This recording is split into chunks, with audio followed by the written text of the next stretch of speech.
Welcome friends, मेरा नाम है वजाद खान और आप देख रहे हैं प्रोफेशनल एजू हब।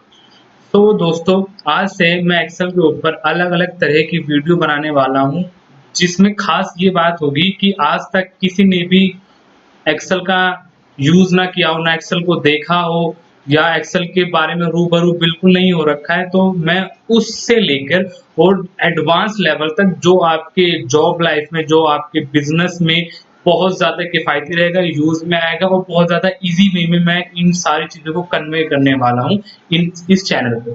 ठीक है? तो ज़्यादा टाइम टाइम ना लेते हुए आज मैं स्टार्ट करता हूँ अपना एक्सेल का पहला टॉपिक बिल्कुल वेरी बिगिनिंग से। जिसने आज तक एक्सेल नहीं भी देखा वो भी ये बहुत अच्छे से समझ जाएगा और जिसने देख रखा है वो भी ज़रूर देखिए, क्योंकि एक बहुत बारीक-बारीक चीज़ें मैं इसमें डिस्कस करने वाला हूँ।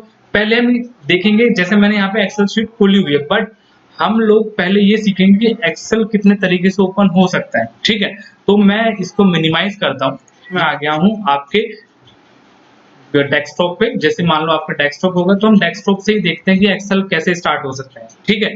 तो पहले हम माउस की जरूरत से, मतलब माउस की नीड से हम लोग क्या करेंगे, एक्सेल को ओपन करेंगे। हर किसी के आपके डेस्कटॉप पे एक विंडो का आइकन होगा लेफ्ट साइड में, आप चाहे देख सकते हैं, चाहे आपकी विंडो 7 हो, चाहे विंडो 10 हो या उससे एडवांस वर्जन हो। आप यहाँ पे जाके क्लिक करेंगे तो आप यहाँ पे देखेंगे या तो रिसेंट यूज में होगा आपका, अगर नहीं यूज में है तो आप यहाँ पे टाइप कर सकते हो, लिखा हुआ यहाँ पे सर्च फॉर एनीथिंग। आप यहाँ पे अगर एक्सेल लिखेंगे आपका बिल्कुल सामने एक्सेल आ जाएगा, आप इस पे क्लिक करेंगे और आपकी एक्सेल शीट हो जाएगी ओपन। ठीक है? थोड़ा सा टाइम लेगा और ये ओपन होगी। ये देखिए, ये आपकी एक्सेल शीट हो गई है ओपन। ठीक है? इसको मैं क्लोज कर देता हूँ। एक दूसरा तरीका है कि मान लो आपको ऐसे नहीं करना है, तो एक मैं कीबोर्ड से बता रहा हूँ पूरे, मैं आपको कीबोर्ड दिखा भी देता हूँ। ये आपका कीबोर्ड होता है इस हिसाब से। ठीक है? तो इसी में आपको एक कीबोर्ड में की प्रेस करनी है विंडो के साथ आर। ठीक है? विंडो के साथ आप आर जैसे ही प्रेस करोगे, मैं इसको हटा देता हूँ। आप यहाँ यहाँ देखोगे कि आपकी यहाँ पे एक स्क्रीन आ गई है छोटी सी और सामने लिखा हुआ रन। तो इसको हम बोलते हैं run box, run dialogue box. तो यहाँ पे आपको एक्सेल ही टाइप करना है और एक्सेल टाइप करते जैसे ही आप एंटर करोगे आपका एक्सेल यहाँ पे ओपन हो जाएगा। ठीक है? और ये आपका एक्सेल ओपन हो गया, देखिए। ठीक है? तो आप दोनों तरीके से कर सकते हो, या तो आप यहाँ सर्च कर लो, यहाँ बाय डिफॉल्ट यहाँ पे आ भी सकता है। ठीक है? और या विंडो आर करके आप वहाँ एक्सेल लिखोगे, आपका एक्सेल ओपन हो जाएगा। ठीक है? अब हम चलते हैं उसी फाइल पे जो मैंने बाय डिफॉल्ट ओपन कर रखी थी। तो मैं यहाँ पे आज पहले इस चीज के बारे में बोलूंगा कि जैसे एक्सेल ओपन होगा आप ये इंटरफेस करोगे कि ये शीट टाइप का है। देखिए, ठीक है, ये एक शीट टाइप का है, आप यहाँ पे भी देख सकते हो, यहाँ पे भी देख सकते हो। तो ये आपके रूलर रहेंगे, आपको शीट को नीचे ले जाना हो, ऊपर लाना हो, इससे भी रहेगा। ये आपके रूलर लेफ्ट एंड राइट वाले हैं। ठीक है? और यहाँ पे आप देखेंगे तो देखिए, यहाँ पे ए बी सी डी करके कॉलम्स दिए हुए, इनको हम कॉलम्स बोलेंगे। यहाँ पे कॉलम्स है और ये 1 2 3 4 ये रोज है आपकी। ठीक है? तो इनको हम कॉलम्स बोलेंगे, इनको हम रोज बोलेंगे। ठीक है? और इस पूरी शीट को आप लोग आपने शायद सुना भी होगा या आप लोग बोल सकते हो वर्कशीट, एक्सेल शीट, लेकिन इसका एक बिल्कुल ऑफिशियल नेम है जो हमारी कंपनी माइक्रोसॉफ्ट ऑफिस ने डिसाइड किया हुआ है, वो नाम है स्प्रेडशीट।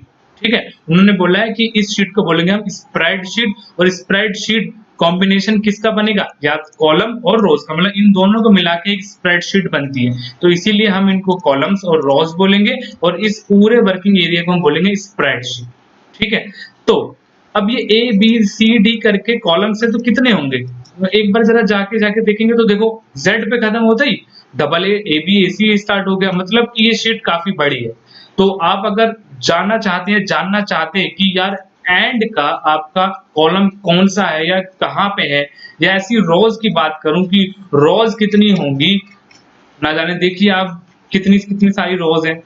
तो मैं कैसे पता करूं कि एंड की रोज कितनी है या एंड के कॉलम कितने, तो इसके लिए मैं बैठा हूं, मैं आपको बताता हूं कि एंड की रोज या एंड के कॉलम्स कितने। तो मैंने यहाँ पे लिखा हुआ है, आप लोग भी इसको लिख लीजिए, जैसे मैंने पहले लिख दिया। ऑफिशियल नेम इसका स्प्रेडशीट है। ओके? दूसरा, जो लास्ट कॉलम है, जैसे ये ए बी सी डी करके जा रहा है, तो लास्ट में कॉलम आएगा आपका एक्स एफ डी। आपका लास्ट कॉलम का नेम क्या होगा, एक्स एफ डी, मतलब अगर ए ये है बी ये है तो लास्ट कॉलम आपका रहेगा एक्स एफ डी, मतलब कि ये ऐसे ही चलता है। जैसे जेड पे खत्म हुआ तो मैंने अभी दिखाया कि डबल ए से स्टार्ट हो गया, ए B A C A D A ई, फिर ए जेड पे खत्म होगा, फिर सी ए से स्टार्ट होगा, सी ए सी बी सी सी, फिर सी जेड पे खत्म होगा तो D A D B D D D C D D, ऐसे करते करते करते करते एंड तक क्या है आपका एक्स एफ डी। ठीक है, ये लास्ट कॉलम है। और अगर मैं इसको 1 बोलूंगा, इसको 2 बोलूंगा, इसको 3 बोलूंगा तो इसका नंबर है आपका 16,384। मतलब इन नटशल बोलूं, आपके टोटल कॉलम ऑफ स्प्रेडशीट हो गए 16,384, मतलब 16,384। ऐसी मैं इसकी बात करता हूं कि आपके क्या नाम रोज कितनी है, तो मैं रोज की बता देता हूं। लास्ट रोज जो है वो है 10,48,576, मतलब 10,48,576 रोज है आपकी एक्सेल में। ठीक है, अब भाई मैं ऐसे तो जा नहीं सकता, एक दिन पूरा लग जाएगा अगर मैं ऐसे ऐसे ऐसे, ऐसे जाता रहा तो। ठीक है, तो इसके लिए एक शॉर्टकट की है, अगर मुझे एक्सट्रीम पॉइंट पे या लास्ट पॉइंट पे पहुंचना है, या तो कॉलम के या रो के, तो मैं यूज करूंगा एरो की। मैं आपको दिखा देता हूं, ये एरो कीज होंगी आपकी, ये अप डाउन लेफ्ट राइट। तो इन कीज का यूज करना है विद कंट्रोल की, यहाँ पे होगा आपका, देखिए विद कंट्रोल की। ठीक है, तो आपको कंट्रोल को, जैसे कंट्रोल को प्रेस करके रखना है, फिर आप जैसे ही राइट करोगे तो यहाँ पे देखिए आप आ गए लास्ट कॉलम पे। और मैं इसके बाद आपको दिखा देता हूँ, इसके बाद कोई भी कॉलम नहीं है, मतलब कि मैं जो बोल रहा था वो सही है। ठीक है, ऐसे ही मैं नीचे नीचे जाऊंगा कंट्रोल दबा के, तो ये देखिए 10,48,576, इसके नीचे अगर मैं करके दिखाता हूँ तो बिल्कुल ब्लैंक है, मतलब कि आपका यही लास्ट कॉलम है और यही लास्ट रो है। ठीक है, फिर वापस जाना अप और राइट, ये हम आ गए सबसे पहले। ठीक है, अब इतना हमने देख लिया। अब इसके बाद आप देखोगे कॉलम और रो आपस में जब काट रहे हैं तो एक डब्बा निकल रहा है, ये देखिए। ठीक है, इस डब्बे को बोलते हैं बॉक्स। और अगर ऑफिशियल नेम बोले या हम एक्सेल के पॉइंट ऑफ व्यू से बोले कि एक्सेल में इनको क्या बोला जाता है, सेल। ठीक है, नॉर्मल पर्सन पहली बार देखे क्या बोलेंगे, तो डब्बा है, बॉक्स है, लेकिन इसमें एक्सेल शीट में इसको क्या बोला जाएगा, सेल। ठीक है, तो मतलब कि इन सबको सेल बोला जाएगा। और ध्यान से पढ़िए, मैंने लिखा हुआ हर एक सेल का अपना एक नाम होगा, और ये नाम बहुत यूज में आता है। जैसे कि मुझे कहीं पहुंचना है या मुझे कहीं जाना, या मैं किसी को बताना चाहता हूँ कि मैंने वो चीज वहां पे लगाई है, तो मैं ऐसे बोलूंगा क्या कि भाई मैंने वहां पे एक फॉर्मूला लगाया हुआ है, या मैंने वहां पे एक चीज लिखी हुई है, कहाँ पे भाई, तो मुझे उसको सेल नेम बताना होगा, सेल का रेफरेंस बताना होगा। तो हर एक सेल का नाम कैसे बनेगा, ध्यान से सुनिएगा। जैसे मैं इस सेल का नाम जानना चाहता हूँ क्या होगा, तो इस सेल का नाम, किसी भी सेल का नाम आपका बनेगा कॉलम और रो के नाम से। जैसे ये आई है तो ये आई, और ये 12, तो इसका नाम होगा I12। ठीक है, जैसे मैं इधर रखता हूँ कर्सर, इसका नाम होगा F17, तो इसका नाम F17। मैं इसके ऊपर आ गया K10, तो इसका नाम हो गया सेल का K10। और आपको ऐसे और ऐसे करने की नीड है ही नहीं, क्यों, एक्सेल आपको खुद नाम बताएगा। जैसे मैं इसको फॉर एग्जांपल बता देता हूँ, इसका नाम हो F11, तो आपको ऐसे और ऐसे नहीं करना, साइड में देखिए यहाँ पे। ठीक है, ये आपका नेम बॉक्स है, मतलब कि सेल का नेम बताएगा। तो आप देख लीजिए, अगर आप ऐसे और ऐसे करके देखोगे तो F11 निकल रहा है, और ये बाय डिफॉल्ट बता रहा है। ऐसे मैं यहाँ रखता हूँ C12, मतलब कि C12, बिल्कुल सही। तो आपको ऐसे और ऐसे करने की नीड है ही नहीं, आपको क्या करेगा, नेम खुद ही बता देगा स्प्रेडशीट एक्सेल शीट। ठीक है, और जो आप एक सेल में लिखोगे, लाइक यहाँ पे मैंने कुछ भी लिख दिया, ठीक है, तो जो भी आप लिखोगे वो दिखाएगा इसमें फॉर्मूला बार में। ये जो पूरा ब्लैंक सा बड़ा सा आपका ब्लैंक है बार, इसको, ठीक है, तो इसमें जो लिखोगे आपको यहाँ पे दिखाएगा, इसको हम बोलते हैं फॉर्मूला बार। अब आगे चलते हैं, तो हमने ये डिस्कस कर लिया कितने कॉलम्स हैं, कितनी रॉज हैं, और आखिर में जाना हो तो हम कंट्रोल के साथ एरो की का यूज करेंगे, और हर एक सेल का नाम होता है कॉलम और रो को मिला के, ये हमने डिस्कस कर लिया। अब यहाँ पे माउस के आपके 5 तरीके कर्सर होते हैं। जो आपका माउस होता है एरो बना हुआ, जिससे आप क्लिक करके कुछ भी ओपन करते हो, राइट क्लिक करते हो, ठीक है, लेकिन एक्सेल में आपके ये माउस के पॉइंटर 5 तरीकों से दिखते हैं। एक बाय डिफॉल्ट दिख रहा है प्लस जैसा, जैसे डॉक्टर का साइन होता है, ठीक है, तो इससे हम लोग क्या करते, इसका यूज क्या होता है, ये करेगा सिलेक्शन, मतलब आप किसी भी चीज को सेलेक्ट करना चाहते हो, लाइक मुझे इसको करना है, क्लिक करो, ये सेलेक्ट हो चुका है, क्लिक करो, इतना सेलेक्ट हो चुका है। जितना हिस्से पे चलाओगे, सिंगल सेल पे चलाओगे, जैसे ही रखोगे वो सेलेक्ट हो जाएगा, ठीक है। फिर दूसरे कर्सर की तरफ चलते हैं हम लोग। दूसरा कर्सर क्या करेगा, आपका ध्यान से देखिएगा। दूसरा कर्सर जो है वो मूवमेंट के लिए काम आएगा। जैसे मैंने यहाँ पे नाम लिख दिया मनोज, ठीक है। मनोज मुझे यहाँ नहीं लिखना था, मुझे यहाँ पे लिखना था। अब मैं इसको मूव कराना चाहता हूँ, मूव। तो मैं क्या करूंगा, पहले इसको सेलेक्ट करूंगा, क्योंकि उठाने से पहले सेलेक्ट करना बहुत जरूरी है। मैंने कर्सर यहाँ रखा, और आपको दूसरे कर्सर के लिए इसके बॉर्डर पे जाना, वो ध्यान रखना। देखिए बॉर्डर पे जाते ही आपका कर्सर चेंज हो रहा है। प्लस तो है लेकिन थोड़ा सा अजीब सा बना हुआ प्लस, ठीक है। तो किसी भी बॉर्डर पे चले जाना, कहीं पे भी ऊपर नीचे, और वहीं बॉर्डर पे जैसे चेंज हो उसको पकड़ के खींच लाओ जहां पे लाना है, और देखिए आपका मूव हो चुका है। वापस ले जाना वही बॉर्डर पे, ये आपका मूव हो गया, ठीक है। तीसरा कर्सर, तीसरा कर्सर बहुत ज्यादा इजी है, सिलेक्शन ऑफ रो और सिलेक्शन ऑफ कॉलम के लिए। कैसे, आप जैसे ही वहां ले जाओगे, देखो डाउन का दिखा रहा है एरो, और जैसे ही रो पे आओगे तो राइट का एरो दिखाएगा। तो आप इस पे क्लिक करोगे तो पूरा का पूरा कॉलम सेलेक्टेड है, ई पे रखते ही आप देख सकते हैं। आप जितना नीचे जाएंगे पूरा सेलेक्ट है, मतलब 10,48,000 तक नीचे तक पूरा सेलेक्ट है, ठीक है। ऐसी में इस रो की बात करूंगा, ये पूरी रो सेलेक्ट है, एंड तक आप देखोगे पूरा सेलेक्ट है, ठीक है। तो अभी तो नहीं दिखा रहे क्योंकि बहुत दूर तक जाएगा। तो आप अगर यहाँ पे आके और यहाँ पे आके करेंगे तो पूरा सेलेक्ट हो सकता है, ठीक है। तो ये सिलेक्शन वाला 3 हो गया कि आप कॉलम को और रो को सेलेक्ट करना चाहते हैं तो वहीं पे आपका कर्सर चेंज हो जाएगा, क्लिक करते ही आपका कर्सर आ गया। चौथा, चौथा क्या करता है, जैसे कि आपको कॉलम का साइज बढ़ाना है, ठीक है। जैसे तो यहाँ पे F का साइज बढ़ाना है, तो F और G के बीच में, आपको अगर F का बढ़ाना है साइज, तो F और G के बीच में जो लाइन है उस पे क्लिक करो तो आपका प्लस बन जाएगा, और आप वहां से पकड़ के जितना भी उसको खींचोगे तो देखिए F का साइज उतना हो गया। ऐसी में E का करना चाहता हूँ, E का कर देता हूँ। ऐसी में G का करना चाहता हूँ, G का कर देता हूँ। तो आप जितना खींच के ले जाओगे, ये आपका कॉलम का साइज हो या रॉ का साइज भी बढ़ा सकता है। ये देखिए एक को इतना बड़ा कर दिया है इसने। तो आप लोग कम भी कर सकते हो यहाँ से और ज्यादा भी कर सकते हो, ठीक है। तो ये आपके रो और कॉलम के साइज को बढ़ाने के लिए कर्सर होता है। और लास्ट वाला बहुत ही इंटरेस्टिंग है, ध्यान से देखिएगा। मान लीजिए आपको डाटा मेंटेन करना है कंप्यूटर्स का, तो आपके पास अलग अलग कंपनी के कंप्यूटर्स हैं, और आप लेकिन यहाँ पे कंप्यूटर की कैटेगरी बनाना चाहिए। यहाँ पे तो आप मॉडल नंबर लिख दोगे, बड़ा है छोटा है D1 जो भी होता है, ठीक है। लेकिन आप चाहते हो कि इस यहाँ से यहाँ तक मैं ना कंप्यूटर कंप्यूटर कंप्यूटर कंप्यूटर लिख दूं। अब देखिए एक तरीका तो है कि मैं कंप्यूटर कंप्यूटर कंप्यूटर बार लिखता रहूं, तो थोड़ा टाइम लग जाएगा, ठीक है। तो एक तरीका एडवांस वाला जो आपका माउस पर कर्सर कर देगा पलक झपकते ही। क्या करना है, आपको पहले इसको सेलेक्ट करना है, ठीक है। सेलेक्ट करते ही लास्ट में देखिए यहाँ पे डॉट दिख रहा है आपको, ठीक है। आपको इसी डॉट पे अपना माउस का कर्सर ले जाना, और माउस का कर्सर जाते ही डार्क सिंपल प्लस बन जाएगा, डार्क सिंपल प्लस। और आप इसको जहां तक खींच के ले जाओगे आपका रिपीट कर देगा। तो इसीलिए इसका इस पॉइंट का नाम है ऑटो फिल हैंडल, या ड्रैग बोलते हैं।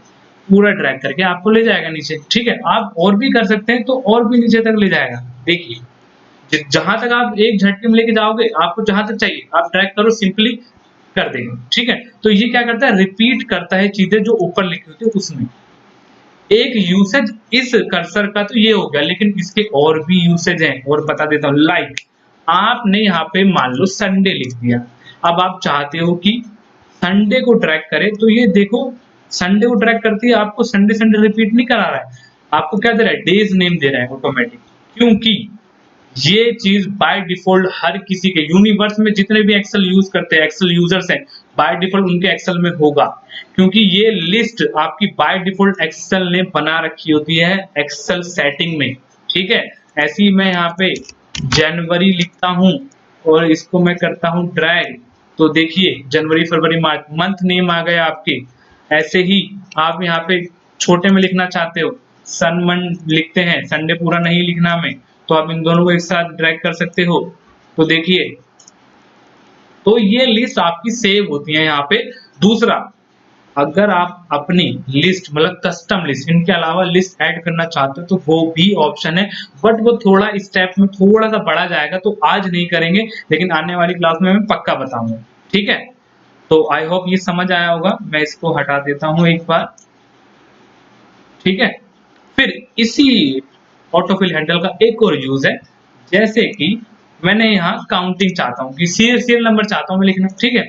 तो कोई सोच रहा है कि मैं 1 लिख के कर दूं, तो इम्पॉसिबल नहीं हो पाएगा बाय डिफॉल्ट, ठीक है। क्योंकि हमारी जो निजी लाइफ में, हमारी जो पर्सनल लाइफ में काउंटिंग है वो रोमन, ऑड, कुछ भी हो सकती है। तो एक्सेल को कैसे पता कि मेरे दिल में क्या चल रहा है? तो एक्सेल ने बोला भाई मुझे बताओ पहले कि आप इवन गिनती चाहते हो, नॉर्मल गिनती चाहते हो, ऑड गिनती चाहते हो, कौन सी, ठीक है। तो मैंने बोला मैं एक्सेल को बताऊंगा। तो एक्सेल ने बोला तरीका मेरी तरह होना चाहिए बताने का। एक्सेल ने बोला आप 1 लिखो और फिर अगला स्टेप लिखो 2, ठीक है। एक्सेल को पहले बता दो कि 1 और 2, ठीक है। अब एक्सेल को ये पता लग गया कि 1 के बाद एक बढ़ के 2 हुआ है, तो अगली बार जो एक ही बढ़ाना है, तो अगली बार एक बढ़ जाएगा तो अगला 3 आ जाएगा, फिर एक बढ़ जाएगा तो 4 आ जाएगा, मतलब स्टेप वैल्यू एक में बढ़ा रहा है, ठीक है। तो आपको ऐसे 1 2 लिखना है। प्लस दूसरा जो सबसे इंपॉर्टेंट है, बच्चे भूल जाते हैं, कुछ लोग भूल जाते हैं कि इन दो को सेलेक्ट करना होता है। ये नहीं कि आपने 1 2 लिख के 1 को ड्रैग कर दिया तो देखो 1 1 हो जाएगा। आपको क्या करना है, 1 और 2 को दोनों को सेलेक्ट करना है एंड देन ड्रैग करना है। तो देखिए आपकी काउंटिंग आ गई। ऐसे ही आप ऐसी भी काउंटिंग ले सकते हो। बस आपको 2 स्टेप लिखने, लाइक आपको ऐसा चाहिए तो आप 2 4 लिखोगे, अगला स्टेप मतलब 2 में बढ़ा तो 2 में बढ़ गया, और इस वे में 2 में बढ़ा तो इस वे में 2 में बढ़ गया। और मान लो आपको ऐसा नहीं चाहिए, आपको अपने अकॉर्डिंग चाहिए। मैंने बोला कि भाई 101 मतलब बीच में जो वैल्यू बढ़ी वो 100 के ड्यूरेशन में बढ़ी है, तो ये लीजिए। तो अब आपकी जो अगली वैल्यू होगी वो 100 में ही बढ़ेगी। तो देख लीजिए आप कि 101 201 300 ये आपका स्टार्ट हो गया, ठीक है। तो इस लास्ट वाले ऑटोफिल हैंडल का यूज इतना होता है। तो आई होप ये एक्सेल की छोटी छोटी सी चीजें आपको समझ आई होंगी। प्लस नेक्स्ट वीडियो में मैं आपका बिल्कुल इनिशियल ये इन चीजों से स्टार्ट करूंगा। थोड़ा सा इंट्रो दे रहा हूँ कि ये चीज होती क्या है, नेक्स्ट में हमको दिक्कत नहीं होगी, डायरेक्ट स्टार्ट करेंगे। तो मैं आपको बता देता हूँ, हमने ये तो देख लिया, ये भी देख लिया, ये भी देख लिया, रोज ये भी नेम बुक्स देख लिया, ये सब देख लिया, लेकिन हमने ये नहीं देखा अभी तक। तो ध्यान से देखिएगा, ये आपके टैब्स होते हैं। जैसे ये होम टैब है, इंसर्ट टैब है, पेज लेआउट टैब है, और हम ये सारे के सारे करेंगे, ध्यान रखेंगे। तो हम होम टैब से ही स्टार्ट करेंगे। और होम टैब में आप ध्यान से देखोगे तो आपके यहाँ पे ग्रुप्स है। ग्रुप्स मतलब जैसे ये लिखा हो क्लिपबोर्ड, तो एक क्लिपबोर्ड एक ग्रुप है। ऐसे यहाँ लिखा हो फॉन्ट, फॉन्ट एक ग्रुप है। ऐसे यहाँ लिखा हो अलाइनमेंट्स, मतलब कि एक ग्रुप है। नंबर लिखा हो, नंबर एक ग्रुप है। तो हम कल नेक्स्ट वीडियो से जो भी आपकी आएगी वीडियो, उसमें हम लोग होम टैब के ग्रुप्स को डिस्कस करते हुए होम टैब को फिनिश करेंगे। फिर ऐसे आगे आगे बढ़ते चले जाएंगे, और बहुत अच्छी अच्छी चीजें आने वाली हैं। फॉर्मूला आपका बहुत एडवांस आएगा। ध्यान से हमारे साथ बने रहिएगा, स्टे ट्यून, सब्सक्राइब कीजिएगा। अगर पसंद आई वीडियो लाइक कीजिएगा, कमेंट कीजिएगा। Thank you very much.